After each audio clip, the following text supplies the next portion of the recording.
need to get out. What's going on with remote learning and the midst of COVID? Working with different elected officials, learning and understanding how to put the community first.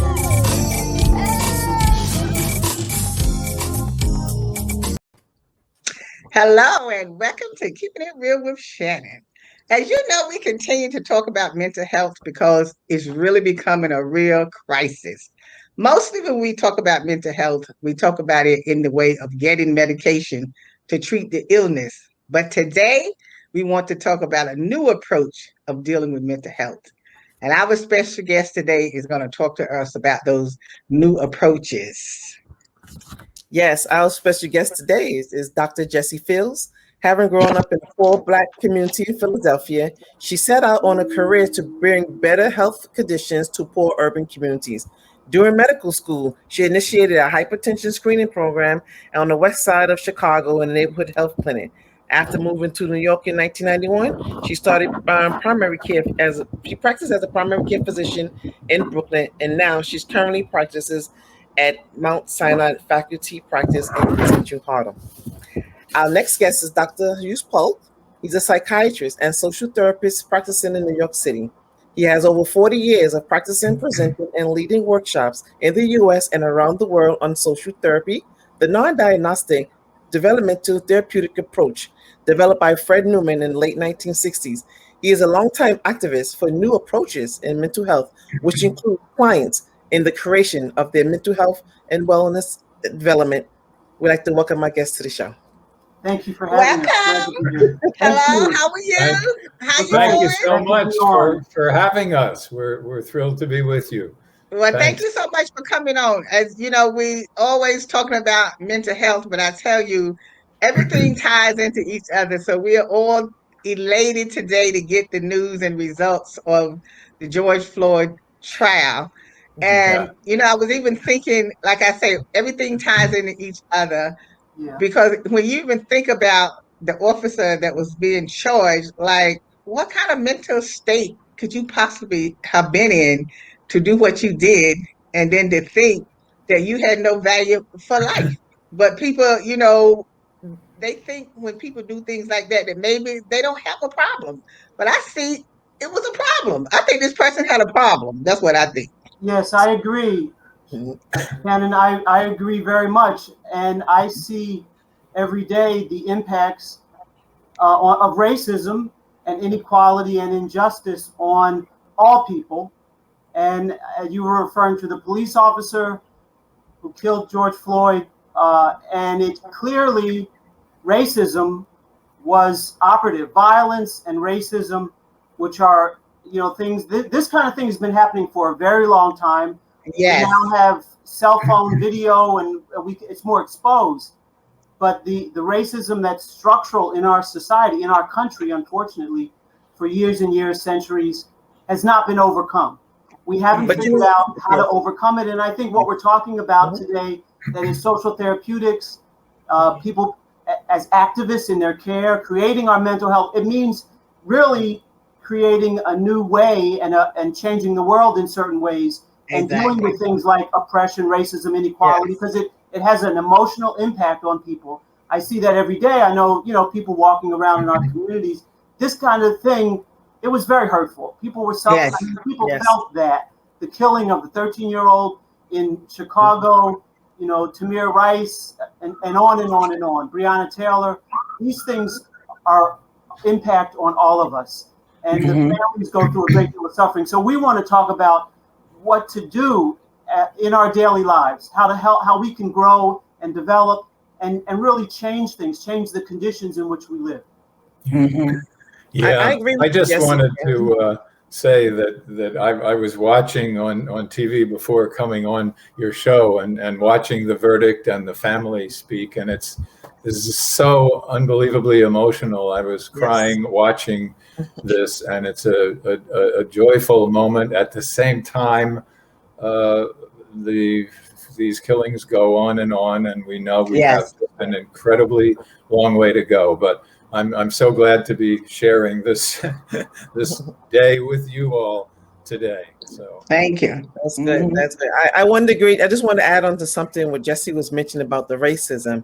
And as you know, in the climate of today in our society, the structural systemic racism is working how it's been designed to work. And now is the time when you have the verdict in the George Floyd case when we need change. Change is like imminent. Yes. Yeah. Well, it's imminent and it's a historic opportunity, and I join with all of you and people around the world who want to use this opportunity to further this. Absolutely. You know, there has been now since with the murder of George Floyd and many others, Breonna Taylor, many others, there has now been a call, which everyone is aware of, to change the investment simply in policing and punishment to deal with to reinvest in our communities. And so Dr. Hugh Polk and myself have been raising the question of what kind of mental health care, what kind of emotional support, how do we in fact support the community? We can't just keep doing the same kinds of traditional methodologies that in many ways have not worked for a majority of people. So the social therapeutics movement is very much related to what we're talking about, because we've been meeting with people in St. Louis, in Philadelphia, in New York, about the kind of therapies that we can build in the community. And, you know, I have some examples of things I do in my practice as a physician, and Dr. Polk is a psychiatrist who is a social therapist, which is very unique. So tell us this new approach that you've been working on, because it's totally different from laying on the couch talking to the psychiatrist and stuff. So you have new ways, new approaches. So tell us about those new approaches now that we all should be involved in using, you know, to help our loved ones or to help our friends that we need to help. Yes. Well, let me, I can start and Jesse will join me. And, you know, as a psychiatrist, I was trained, as all psychiatrists are, in diagnosing people and labeling them and relating to their so-called mental illness. And, but, you know, that has a bad track record for many, many, many years, 100 years. Psychiatry has been treating people in the community, and breakthroughs have been made in psychiatric medications. But if you look around our communities and the world, the mental health of people is actually getting worse, I would argue. And so what we need to do, and what Jesse and I have been working on for the last 45 years together, is an approach where we relate to our clients as partners in creating the therapy work. We look to them to provide leadership for what they need for their mental health.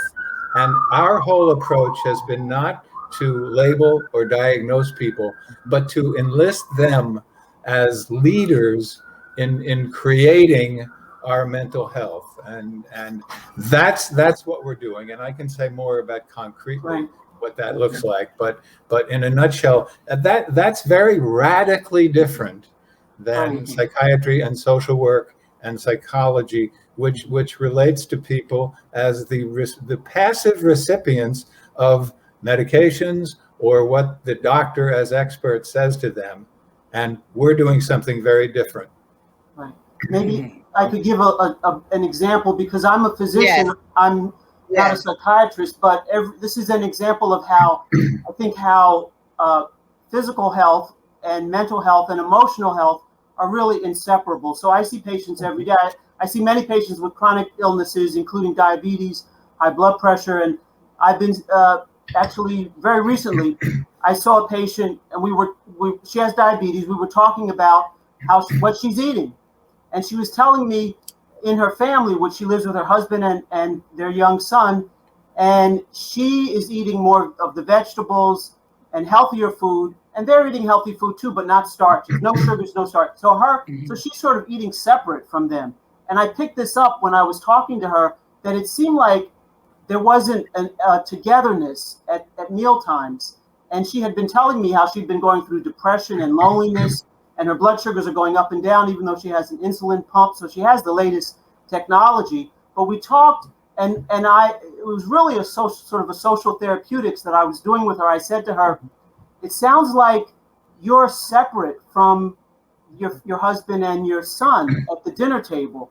And maybe you could speak to them and ask and tell them that you'd like to have their support. You'd like them to eat what you're eating. And I told her she could speak to them individually or together, however she wanted to do that. And she really liked that idea. And she said, yes, I have been feeling lonely and depressed, and this is something I could do. So we talked about how she might do that. So it really wasn't so much about the diet and the food, but about the emotional relationship and how she, as an activist, as someone who can create an environment where she can help to grow and develop and have this new experience and really come together in her home with her family. That's one example of social therapeutics. So, Jesse, are you saying that people that kind of distance themselves, or just like you was using the example of the lady eating with her family, that if you stay by yourself a lot and you are not interacting either with the family or your friends or whatever, that can also lead to some sign of mental depression? Yes, it can lead to depression, sadness, loneliness, social isolation, which many people are experiencing even more. That social isolation, being alone and not being connected to people, has an impact on a person's physical health. It's been shown scientifically to have an impact. So what we're trying to do is to support and encourage people to do a new performance, to say to your family, your husband and son, I really want us to do this together. And I'd like you to support me to be able to eat healthy. It actually turns out to be better for them also, but I'd like us to do this together. So I was supporting her to do something new, to try to create an environment in her home that's healthier for her. So you're saying, so when people start having mental issues, it can easily start on just something minor, what you were saying. It can just start minor and then, eventually reach into something more serious.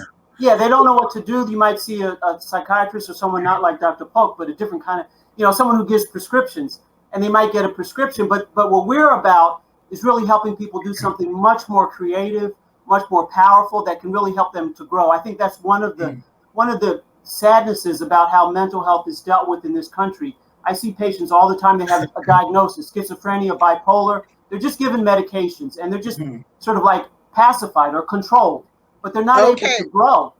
See, I think what Jesse is saying. Hold that thought, Hugh. Hold that thought. We're going to take a quick break and come back. And when we come back, I want to get into when you do the workshops on the mental health with the people, what happens at those workshops that would help people with mental health.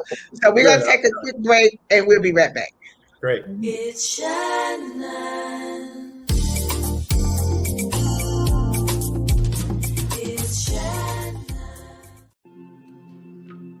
When I was growing up, my mom was extremely tidy.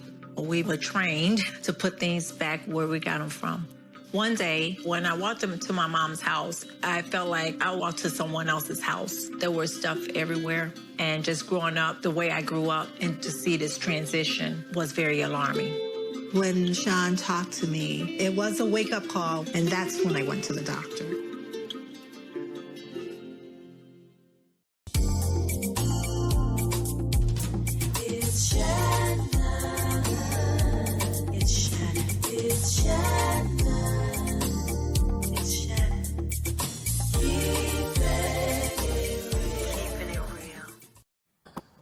Hi, we are back, and thanks for joining us today. Our special guest is Dr. Hugh Polk and Dr. Jesse Fields. Now, before we went to break, we was talking about the old way of treating mental health, but now we have new ways and new approaches of dealing with mental health. So rather than me coming to Dr. Polk's office and lying on the couch and, tell all my little issues and stuff, this new approach where we come together in a group workshop setting. What happens at those workshops that we deal and how we deal with mental health? Yeah, well, a colleague of mine, Rachel Mickenberg, and I have been for the last couple of years leading workshops that are open to the public, and anyone can come. And the workshops are entitled Creating Our Mental Health. And what we do in those workshops is we we usually start off each month. We do them monthly. And we start off with an improv exercise to bring people together. It's a lot of fun, and people, get kind of on the same wavelength and so on. We're doing these things on Zoom now, by the way. And so then after that, we open up the floor and say, listen, tell us what's on your mind. And what we want to do at these workshops is help people to really listen in some new ways to what other people are saying. Let them give it a moment to wash over when somebody talks. Take seriously what they're saying. And when you respond to what listen, not just to wait till you have your turn to talk up and say your position on what they've said, but rather ask a question of them, build the conversation, take the conversation somewhere new. This is an improv activity to create conversations. And so we tell them that, and then we say, the floor is open. What shall we do today? What do you want to talk about? What's on your minds? And here's an example, just a little example of the kinds of conversations that go on. So a woman said, I've been really so depressed. By the way, these groups are very mixed, all different races and different social class backgrounds, and gay and straight people, and just a wildly diverse grouping of people, often people who would never be in the same room together, but here they are because they want to talk to each other and get some help with what's ever bothering them.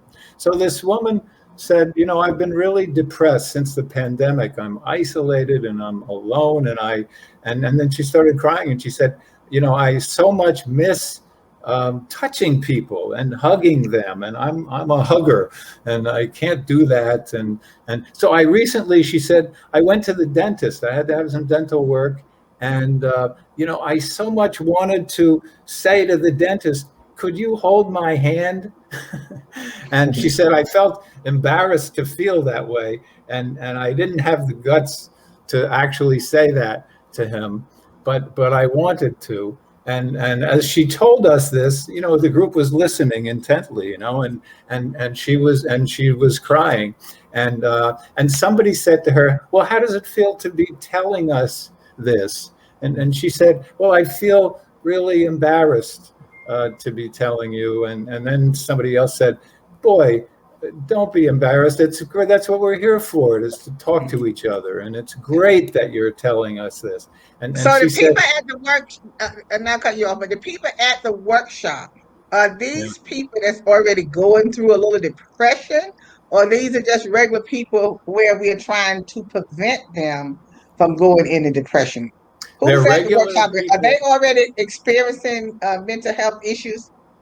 This is open to anybody who wants to come. Some people, we've had people with serious diagnoses, schizophrenia. We've had other people who have garden variety depression, anxiety. We all have those kinds of things, but it's a whole mixture of people. It's not just it's for people. Right. I think that's one of the things, if I could jump in a little bit, I think that's one of the things that's helpful about it, is that it's diverse. It's different kinds of people, some with mental health diagnoses, depressions, personality, whatever diagnoses, disorders, and schizophrenia, bipolar.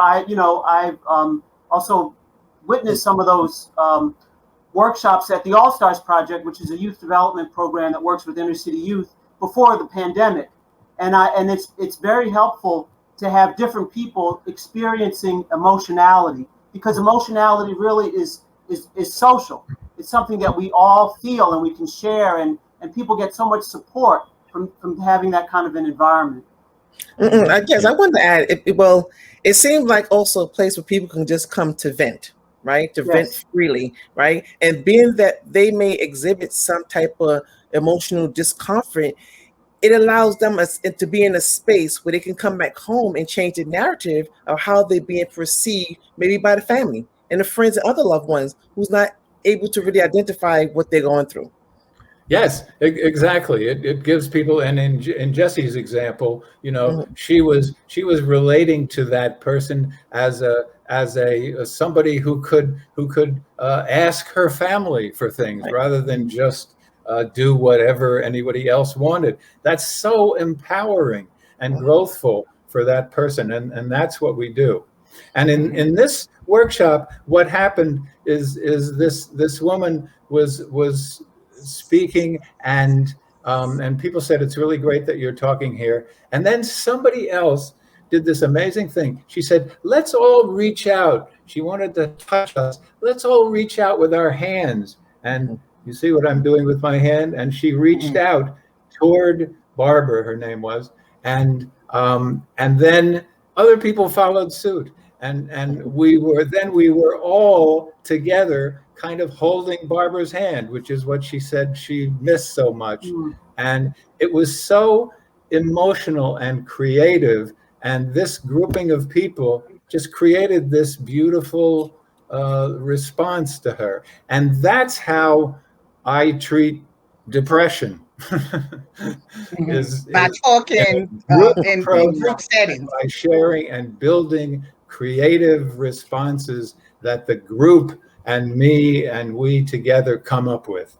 So are you also saying too that, okay, I know you have these workshops at the Institute where you can have people to come, you know, like Vanessa said, and they can express their feelings and how they're feeling and everything. So are you suggesting that even just with family members, if they have a member in the family that they know have some kind of, you know, mental issues and stuff like that, that the family should also come together at certain times as a group, as a family, to talk to that individual, or even just for everybody to talk? Because even if the family member has issues, that means the whole family has issues, because even though you are not considered having a mental problem, but you will feel like you are having a mental problem because you have to deal with that person.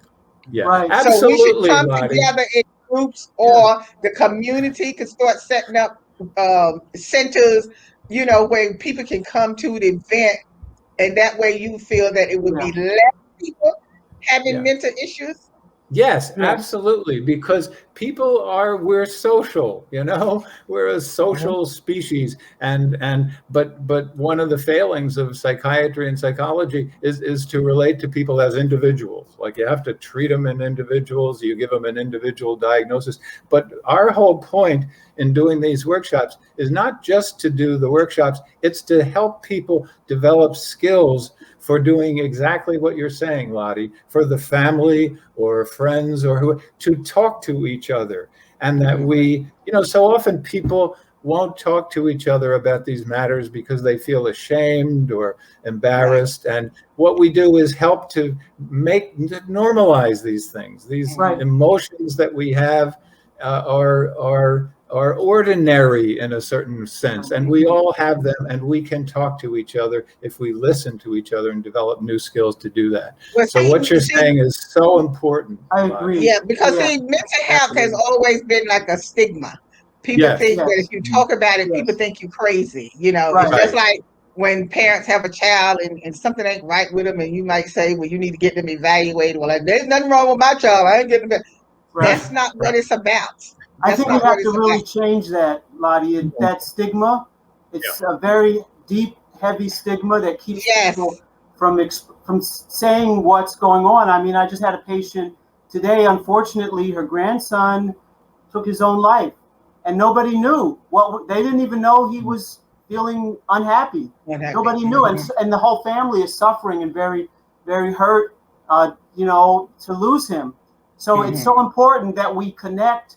And what we're doing, we're helping people to be able to say, I'm having difficulty, and to pay attention to who they're talking to, and to try to create an environment, a setting, a situation, you know, to think about who they're going to go to for help, but to get help, you know, and that's very, very important, to not just be victims, but to be, even if a person is suffering and in a lot of pain, they can create an environment with others. They can learn how to ask for help, and how to do that in a way that really touches other people. Yeah. But Dr. Phil, I hear when people, and I don't know, because I'm not judging or anything, like that. But when people like your family member that you around all the time, or one of your friends that you around all the time, and then like when something happened and it boils down to it was something mental, they would be like, "Oh, I didn't know they had a problem. I didn't know they had an issue." But if you around someone all the time and they act a certain way, and then after a while they're not acting that way, you wouldn't suspect there's something going on there. I mean, it may not be totally mental, but my thing, I would be saying like, now Vanessa ain't acting right because that's not the way she used to act and everything. So you don't notice that something is not right about that person. Well, you might notice, but the issue is, can you get help for them? Can you speak to them? A lot of times, we've been seeing all these episodes of gun violence, and many people, as you were pointing out earlier, have sought help, or some have been in therapy, or they have been seeing a psychiatrist, but it's not working. It's not really helping people. And I think that's one of the things we need new approaches. We need really effective approaches that go beyond just giving someone a prescription. Well, first we need to identify that mental health is a public health issue. So it goes back to the suicide, is that people underestimate one's ability to take their lives. So there's really signs out there, but people are not really trained to identify them. They're not prominent. You cannot identify them. So it's very hard for them to really tailor what type of support they can lead them to. Yeah. See, I think this whole discussion comes back in a way to the stigma and the shame of so-called mental illness. And it prevents people from just talking to each other. I mean, in the example you gave, Lottie, about somebody, a family member, not acting right or acting different.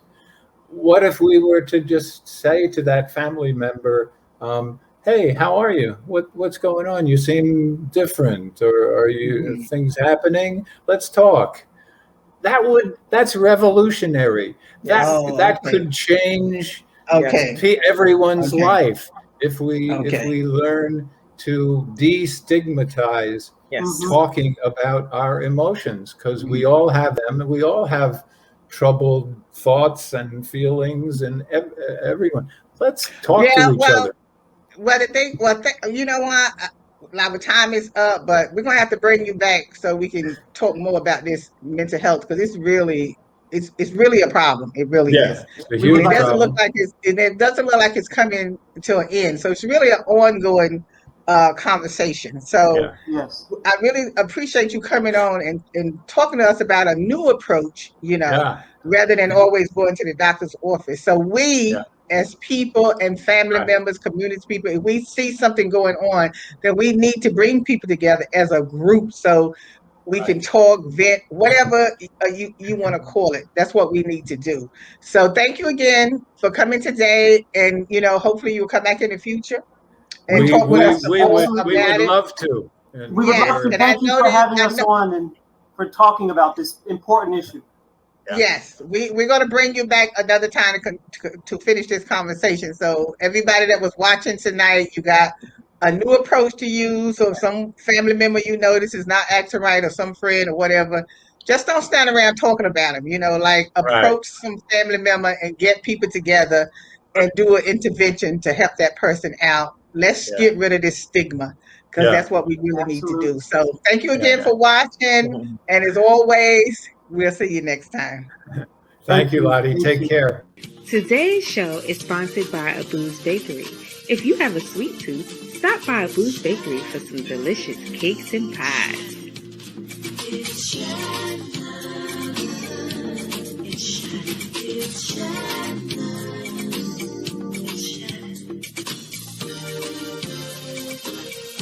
It's Shannon.